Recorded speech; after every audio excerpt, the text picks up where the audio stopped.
Между тем, Ленский район ледоход покинул не так давно, и там стартовала очередная 61-я навигация. Традиционно на производственной площадке речного порта прошел торжественный митинг, посвященный началу нового трудового периода. Присутствовавшие на собрании поздравили речников и портовиков с открытием сезона и 60-летним юбилеем предприятия. За поднятием флага навигации наблюдала и съемочная группа наших коллег. Право поднятия символа голубой страды в этом году поручено крановщице Валентине Билан. Волнение, трепет в душе.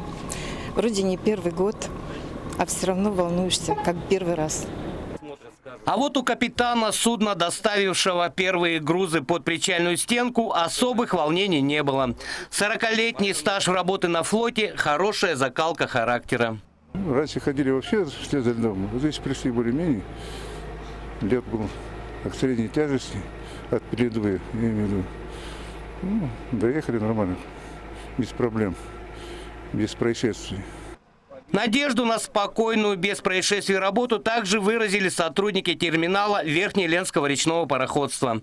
На протяжении последних лет, когда обмеление реки затрудняло судоходство, эта организация всегда являлась надежным партнером Ленского порта. Все условия договора, которые мы заключаем каждый год, Ленский речной порт выполняет в полном объеме. Ваши прогнозы на нынешнюю навигацию? Ну, сейчас говорить очень трудно, но судя по тому, как прошла навигация, по тому объему воды мы видим и уже, наверное, ожидаемо, что где-то к середине июля ситуация может измениться к худшему. Но опять же, река непредсказуема, и надежда на полную воду остается.